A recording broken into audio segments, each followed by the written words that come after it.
প্রমাণ করছে তারা মুনাফিকের দল। এবং সেই কারণে 1990 সালে সকল সংগঠন, সকল ছাত্র সংগঠন মিলে তাদের বিরুদ্ধে নিষিদ্ধের পক্ষে অবস্থান গ্রহণ করেছিল। তাদের চরিত্রের কারণে, তাদের মুনাফিক এবং বিচারিতার কারণে 1990 সালে সকল ছাত্র সংগঠন এক এবং ঐক্যবদ্ধভাবে তাদের নিষিদ্ধের পক্ষে অবস্থান গ্রহণ করেছিল। সেই অবস্থান আজ অবধি রয়েছে। স্বল্প সময়ের ব্যবধানে রাজধানী ঢাকায় বেসরকারি বিশ্ববিদ্যালয়ে আমরা পারভেজকে হারালাম এবং সর্বশেষ ঢাকা বিশ্ববিদ্যালয়ে আমরা সাম্যকে হারালাম।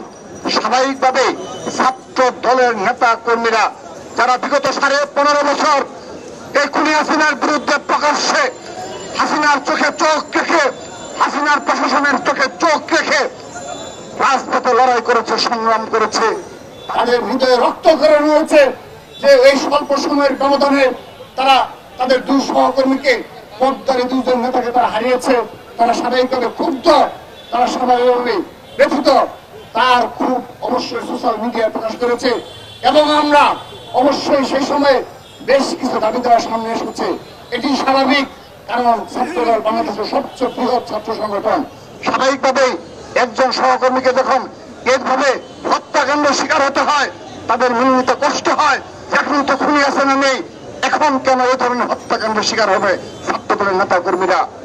সে কারণে তারা প্রতিক্রিয়া জানিয়েছে এবং যৌক্তিকভাবে সেই প্রতিক্রিয়া দেখেছে। কিন্তু এই বাংলাদেশে একটি গুপ্ত সংগঠন রয়েছে, 1971 সালের পরাজিত শক্তিদের দূষণ রয়েছে, যারা এই ঢাকা বিশ্ববিদ্যালয়ে এখনো গুপ্ত অবস্থায় রাজনীতি করে, তারা প্রকাশ্যে তাদের সংগঠনের পরিচয় দিতে লজ্জাবোধ করে। সেই সংগঠনের নেতা কর্মীরা সাম্যের হত্যাকাণ্ড নিয়ে সোশ্যাল মিডিয়ায় প্রপাগান্ডা ছড়িয়েছে।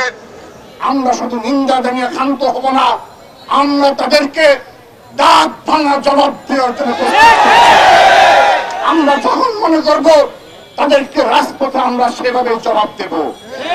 আমরা আমাদের ভাইকে হারিয়েছি, আমাদের স্বাভাবিকভাবে আমাদের নেতা কর্মীরা ক্ষুব্ধ থাকবে। আপনারা লক্ষ্য করে দেখবেন তারা কতটা হিংস্র, তারা কতটা মনুষ্যত্বহীন, সেই প্রমাণ তারা সোশ্যাল মিডিয়ায় দিয়েছে। তারা ইতিমধ্যে 3 জনকে গ্রেপ্তার করা হয়েছে বলে আমাদের জানানো হয়েছে।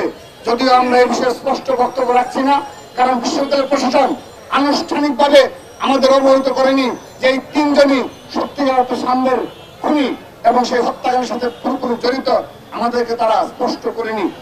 সে কারণে আমরা এই বিষয়ে পরবর্তীতে আরো বেশি স্পষ্ট বক্তব্য রাখবো। কিন্তু আপনারা লক্ষ্য করে দেখবেন এই গুপ্ত সংগঠনের নেতাকর্মীরা যারা ঢাকা বিশ্ববিদ্যালয়ের স্টুডেন্ট না, তারা কেউ টেকনাফ, তেতুলিয়া কিংবা বাংলাদেশের বিভিন্ন প্রান্তে অবস্থান করছে, যাদের ছাত্রদের সম্পর্কে কোনো ধারণা নেই, যারা 15.5 বছরে একদিন রাজপথের নামার কোনো রেকর্ড নেই, তারা সোশ্যাল মিডিয়ায় প্রপাগান্ডা ছড়ায়।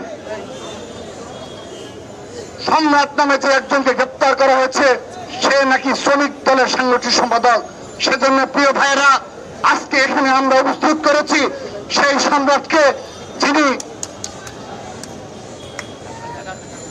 এই মাদারীপুরের ডাসার উপজেলার যে শ্রমিক দলের সাংগঠনিক সম্পাদক, যাকে পরিচয় দেওয়া হয়েছে এই শিবিরের নেতা কর্মীরা, যারা 71 সালে পরাজিত শক্তি, তাদের নেতা কর্মীরা যারা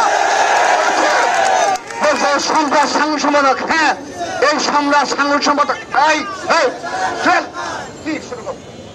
সেই সম্রাটকে আমরা আপনাদের সামনে উপস্থিত করেছি।